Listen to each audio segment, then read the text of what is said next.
What if I told you that everything you've been taught about surviving in the rain is outdated? The indigenous peoples of North America did not have membrane jackets or waterproof tents, but for centuries they lived in harmony with nature, staying dry even in the heaviest downpours. Their secrets were not hidden in technology, but in a deep understanding of the world around them. They read the forest like an open book, knowing which trees would yield bark for roofing and which would not. They saw animals not just as prey, but as a source of materials that could repel water better than any modern impregnation. Their dwellings were designed so that the earth itself would divert water away from them.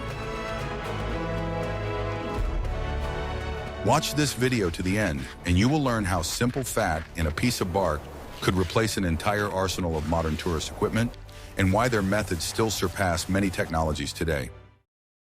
I will reveal the most closely guarded secret of survival in the forest. The ability to stay dry did not begin with construction, but with a silent dialogue with the forest. Indigenous peoples knew that not every tree was willing to share its bark, and choosing the right moment was the key to success. They never took bark from a young or weak tree, understanding that it would harm the forest. The ideal donor was a mature birch tree growing in the right place. Its bark, especially in spring, was elastic and full of natural oils, making it an ideal waterproof material. The process of removing the bark was a ritual, a tribute to the spirit of the tree. The bark was removed in large strips, taking care not to damage the inner layers so that the tree could recover.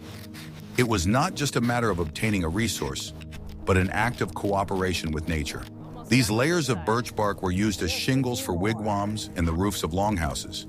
They were laid in several layers, like fish scales, so that water would roll off without finding the slightest gap. This method was so effective that such a shelter could remain dry for years. The secret lay in the natural properties of the birch bark itself. It contains a wax-like substance called betulin, which not only repels water but also protects the material from rotting. It was a natural membrane created long before the advent of synthetic analogs.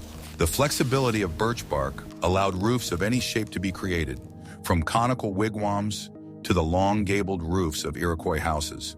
It was easy to repair by replacing the damaged area with a new piece of bark. It was a modular and renewable building material.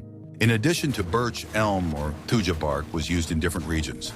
Each tree had its own characteristics, and craftsmen knew exactly how to work with them.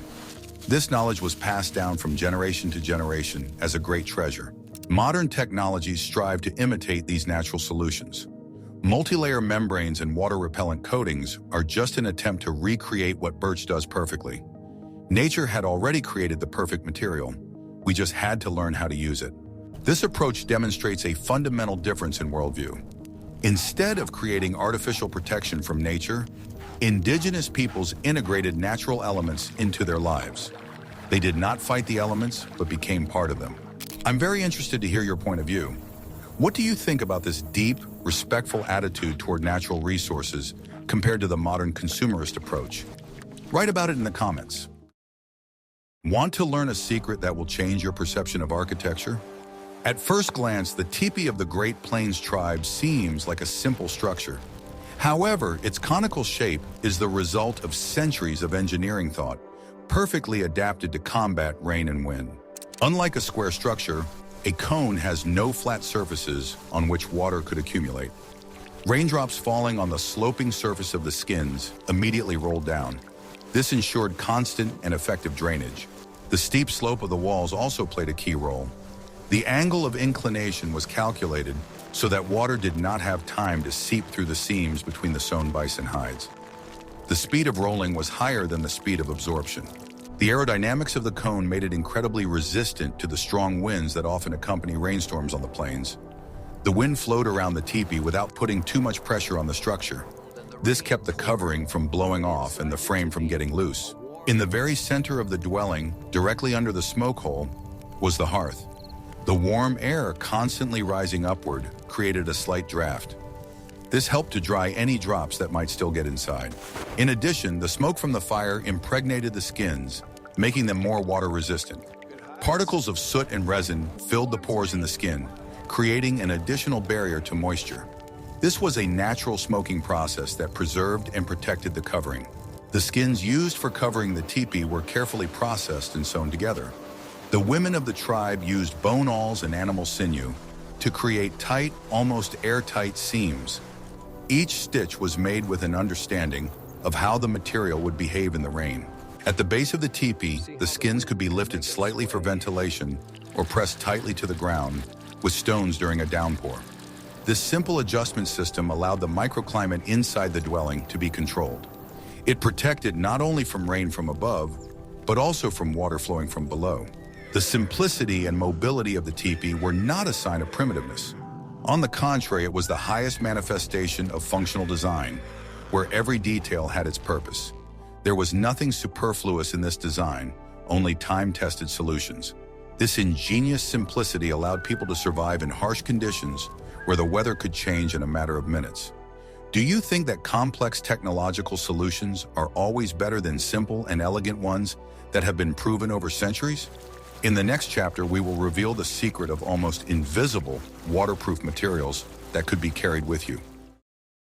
Something you've never seen before. When it comes to waterproof materials, we think of leather or bark, but indigenous peoples used a resource that was virtually invisible but had phenomenal properties: processed animal intestines. The intestines and bladders of large animals, such as bison or elk, were thoroughly cleaned and processed to produce a very thin, translucent, and completely waterproof material. This technology was the pinnacle of rational use of the hunt. No part of the animal was wasted.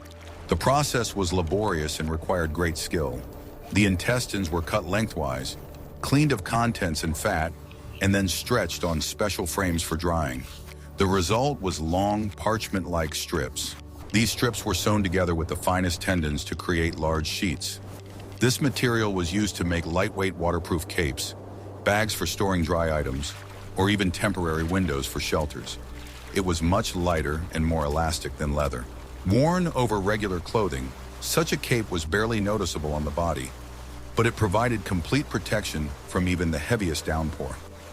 After use, it could be rolled up into a tiny ball and stored in a bag. It was the equivalent of a modern ultralight membrane jacket. Bladders made ideal flasks and containers for carrying water. They did not leak and did not give the water any foreign taste. In addition, they were used as waterproof covers for valuable items such as flint or medicinal herbs. Some peoples of the Northwest, such as the Aleutians, sewed entire waterproof suits, kamlikas, from the processed intestines of marine mammals. In such a suit, a hunter in a kayak could stay dry, even in stormy seas. It was a vital technology. The uniqueness of this material lay in its structure. Consisting of collagen and elastin, it was tear-resistant and did not lose its properties when wet. It is a natural polymer perfected by evolution. This knowledge is a striking example of a deep understanding of anatomy and the properties of materials. It allowed the creation of high-tech items without factories or laboratories. Nature itself was the laboratory, and the tools were a sharp knife and skilled hands. The use of such specific materials shows how inventive indigenous peoples were. They found uses for absolutely everything, turning what modern man would consider waste into a valuable resource. It was the pinnacle of waste-free production. What if I showed you a time machine to the past? Before building the most reliable shelter, it was necessary to choose the right location for it. This choice was the first and most important step in protecting against rain, and it was based on centuries of experience observing nature.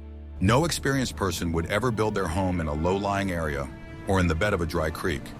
They knew that during heavy rains, these places would turn into raging torrents or deep puddles. The ability to read the terrain was a vital skill. A small hill with gentle slopes was considered the ideal location. This location ensured natural drainage of water from all sides. The dwelling remained on a dry island, even when everything around it was flooded. It was also important to consider the direction of prevailing winds. The entrance to the dwelling was placed on the leeward side so that slanting rain would not blow inside. This simple rule significantly increased comfort and dryness inside the shelter. The forest was also an important factor. A group of dense trees could serve as a natural umbrella, taking the brunt of the downpour. However, it was dangerous to set up a shelter under old or dry trees because of the risk of falling branches. The type of soil was also important. Sandy soil absorbs water well, preventing puddles from forming. Clay soil, on the other hand, quickly becomes saturated with moisture, and water begins to accumulate on the surface. Indigenous peoples paid attention to the behavior of nature itself. They knew where puddles would remain longest after rain and where the ground would dry out fastest. These observations allowed them to accurately identify safe areas. Before setting up camp, a person could spend several hours studying the surrounding area. They looked for traces of past floods and assessed the height of the banks of rivers and streams. This foresight saved them from many problems. This skill was especially important for the nomadic tribes of the plains, who were constantly on the move and had to choose a new place for their camp each time. A mistake in choosing a location could cost them not only their comfort, but also all their possessions. Choosing a location was not just a practical task, but part of a philosophy of harmonious coexistence with nature. Instead of fighting the water, they simply moved out of its way. Do you think about such things when choosing a place for a picnic or a tent? In the next chapter, you will learn how they managed water flows when they couldn't find the perfect place. When the terrain was not ideal, a simple but extremely effective technology came into play: drainage. A shallow ditch was always dug around the dwelling, whether it was a teepee or a longhouse of the Iroquois. This small ditch became an insurmountable barrier to water flow. The principle was elementary. Water flowing down the ground toward the shelter fell into this ditch and flowed along it, bypassing the dwelling. It was a miniature river system created to protect a single house. The depth and width of the ditch depended on the type of soil and the slope of the terrain. On a steep slope, the ditch was made deeper so that it could cope with a more powerful flow. On flat terrain, a small trench was sufficient. Particular attention was paid to where the collected water would go. The ditch was always dug with a slight slope towards the natural low point of the terrain. This ensured that the water would not stagnate, but would constantly drain away from the dwelling. The earth removed when digging the ditch was often placed along the inner edge of the trench. This created a small earthen embankment that served as an additional barrier to water. It was a two-stage protection system. For long-term settlements, such as Iroquois villages with their longhouses, the drainage system was an integral part of the layout. Ditches drained water not only from individual houses, but also from entire streets. This prevented the village from turning into a muddy swamp after every rainfall. This method was especially important for dwellings that were partially sunk into the ground. Without a drainage ditch, such a shelter would quickly turn into a swimming pool. The ditch intercepted the water before it could seep inside. Maintaining the drainage system was a constant responsibility. The ditches were regularly cleaned of fallen leaves and accumulated dirt so that they would not lose their capacity. It was a simple but necessary task. No sophisticated tools were needed to create a drainage ditch. A simple digging stick or a shovel made from the bone of a large animal was sufficient. The main tools were intelligence and an understanding of the laws of physics. This simple technology is a striking example of how a small effort can bring enormous benefits. It allowed people to keep their homes dry and clean even during the longest rainy season. It was a way to make gravity and water work for them. Ready for the shocking truth about fashion in the past? The best clothing for rainy weather was not the kind that was sewn, but the kind that was prepared. Indigenous peoples discovered that treating leather and suede with animal fats turned them into an excellent water-repellent material. The main ingredient for this impregnation was the fat of large animals such as bears, bison, or moose. This fat was carefully rendered, purified of impurities, and turned into a pure, thick oil. Its properties were unique for protecting clothing. The impregnation process was simple but required patience. Leather or suede clothing, such as shirts or moccasins, was carefully and evenly rubbed with warm fat. The fat was absorbed deep into the pores of the material, filling them. After applying the fat, the clothing was often smoked over a smoky fire. The smoke not only gave the leather a darker shade and a characteristic smell, but also polymerized the fats. This made the coating more resistant and durable.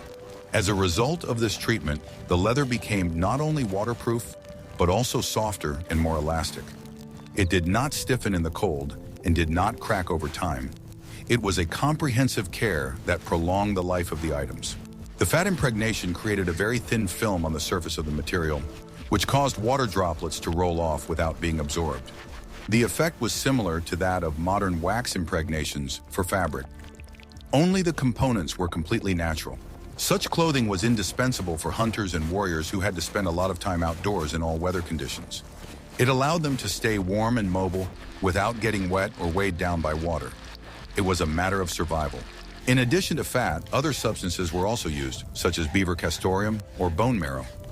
Each people had their own secret recipes that improved the properties of the impregnation. This knowledge was worth its weight in gold. Of course, such clothing had a drawback, a specific smell. However, in the wild, this smell was natural and did not scare away prey as much as modern chemical fragrances do. It was part of the surrounding world. This technology shows how deeply indigenous peoples understood the chemistry of nature. Have you ever used natural products to care for your clothes or shoes? In the next chapter, we will learn how it was possible to stay dry, even without leather and fat, using only plants. On the northwest coast of America, in a land of eternal rain, nature gave people a unique material: red cedar bark. The peoples of this region, such as the Tlingit and Haida, learned to turn it into clothing that protected from water as well as skins. It was the art of weaving, perfected. The inner layer of cedar bark, or bast, consists of long, strong fibers. In the spring, when the sap is flowing most actively, the bark could be easily separated from the trunk. It was removed in long strips without harming the tree itself. These strips were then soaked in water to make them soft and elastic. After that, the women of the tribe separated the bast into the finest fibers by hand. This painstaking work required enormous patience and skill. The fibers were woven into capes, raincoats, and conical hats. The weaving technique was so dense that rainwater simply rolled off the surface without penetrating inside. The natural oils contained in cedar also contributed to its waterproofness. The weaving structure was the key to success. The fibers were arranged vertically, creating natural channels for water to drain. The raincoat worked like a tiled roof, where each element overlapped the one below. Such clothing was lightweight and did not restrict movement, which was important for fishermen and hunters. Unlike leather clothing, it did not become stiff when wet and dried quickly. It was the ideal raincoat for a humid climate. Cedar bark hats were true works of art. Their wide brims and conical shape effectively kept water away from the face and neck. They were an indispensable part of everyday life. In addition to cedar, other regions used other plants with strong fibers, such as certain types of reeds or yucca. The principle remained the same: tight weaving and the use of natural water-repellent properties. This technology was universal. It demonstrates how functional clothing can be created without resorting to the use of animal products. It was an alternative path dictated by the characteristics of the local flora. People found a solution using what grew under their feet. Making such a cloak was a long process that could take several weeks, but the result was worth it. It was an item that served for years, reliably protecting its owner from the vagaries of the weather. Even the best bison hide covering could start to leak over time, especially at the seams or where there was minor damage. To combat this problem, the Tipi dwellers had another trick up their sleeves: a special inner canopy, or ozan. It was a kind of umbrella ceiling inside the dwelling. The ozan was a large piece of finely crafted leather. It was hung from the frame poles at human height. It did not cover the entire interior space, but was located above the living area, protecting people and belongings. The main function of the ozan was to catch any drops that seeped through the main covering. Water fell on the stretched leather and rolled down it to the walls of the teepee. From there, it flowed to the ground outside the living space. This system worked as a second line of defense. It prevented moisture from getting onto sleeping areas, food supplies, or firewood. Thanks to the ozan, the center of the dwelling always remained completely dry. In addition to protecting against leaks, the ozan performed other important functions. It created an air gap between itself and the outer covering. This significantly improved the thermal insulation of the dwelling, keeping it warm in winter and cool in summer. The ozan also improved air circulation and chimney draft. It directed smoke from the fire straight up to the smoke hole, preventing it from spreading throughout the dwelling. This made staying inside more comfortable. Various symbols were often painted on the ozan, depicting hunting scenes or important events in the life of the family. It was not only a functional element, but also a decoration of the house, a kind of chronicle. This turned a simple shelter into a real home. The ozone was made of lighter and thinner skins than the main covering. It was easy to remove, clean, and dry. It was a mobile and multifunctional element of the interior. The presence of an ozone was a sign of a well-organized and wealthy home. It testified to the care and skill of the owners. This detail, hidden from prying eyes, was one of the main secrets of comfortable life in a teepee. This simple but ingenious detail proves once again how well thought out the teepee's design was. Each of its elements was the result of a long evolution and a deep understanding of physical processes. It was a whole system, not just a cone made of skins and sticks. Keeping your feet dry in the rain is one of the most difficult tasks. Wet feet quickly freeze and can cause serious problems. Indigenous people solved this problem with layering and proper shoe treatment. The basis was moccasins made of thick but soft leather. However, even the highest quality leather is not waterproof on its own. Therefore, its preliminary treatment played a key role. Like clothing, moccasins were thoroughly impregnated with fat and smoked over a smoky fire. This made the leather water-resistant and durable. This treatment was repeated regularly to maintain the protective properties of the footwear. But the main trick was the inner filling of the moccasins. A thick layer of dry material was placed inside, which served as both insulation and an absorbent. Most often, dry grass or moss was used for this purpose. This inner layer worked like a sponge. It absorbed any moisture that still penetrated through the seams or the top of the shoe. At the same time, the feet themselves remained in contact with dry material, not wet leather. Such an insole was disposable. After a long journey through wet terrain, the wet grass was simply thrown away. At the next stop, the moccasins were stuffed with a fresh batch of dry material. This system allowed the shoes to dry quickly from the inside without the need to build a large fire. It was enough to simply replace the wet filling. It was a simple and ingenious solution. In some regions, a kind of shoe covers, made of coarser and thicker waterproof leather, were worn over regular moccasins. This created an additional barrier to water. Such two-layer footwear was indispensable in swampy terrain. It was also important to protect the place where the trouser leg came into contact with the shoe. For this purpose, high gaiters or leather wraps were used. They prevented water from flowing into the moccasins from above when walking on wet grass. All these techniques together kept the feet dry and warm even in the most unfavorable conditions. It was a whole system, thought out to the smallest detail. It proves that comfort starts with the feet. Staying dry on the outside is only half the battle. It was equally important to be able to quickly start a fire, to warm up and dry clothes. But how do you keep tinder dry in heavy rain and find dry firewood in a wet forest? The secret was to always carry dry kindling in waterproof packaging. For this purpose, they used bags made of fat-treated leather or birch bark containers. Inside, they stored dry moss, crushed bark, or wood dust. But the most valuable thing was portable fire. Smoldering coals from a fire could be preserved for several hours or even days. They were placed in special containers where they continued to smolder slowly without access to oxygen. Often tinder fungi, mushrooms that grow on trees, were used for this purpose. The dried core of this mushroom can smolder for a very long time, like a cigar. The smoldering mushroom could be carried along and used to start a fire at a new campsite. Sometimes the coals were carried in clay pots with holes or in hollowed-out horns.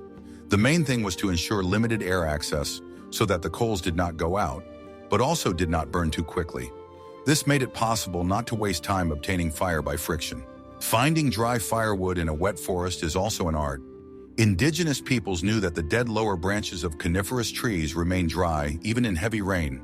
They are protected by the dense crown of the tree itself.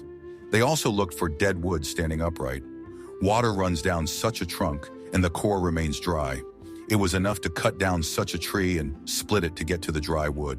A special technique was used to build a fire in the rain. First, a small shelter for the fire was built out of stones or wet logs. Inside this shelter, on a base of branches, a small fire was lit using the best kindling. Gradually, larger and larger pieces of wood were added to this small fire, allowing them to dry before they caught fire. Thus, step by step, it was possible to build a large fire even on wet ground. This required patience and an understanding of the combustion process. The ability to control fire was a key survival skill. It provided not only warmth and the ability to cook food, but also the ability to quickly dry wet clothes.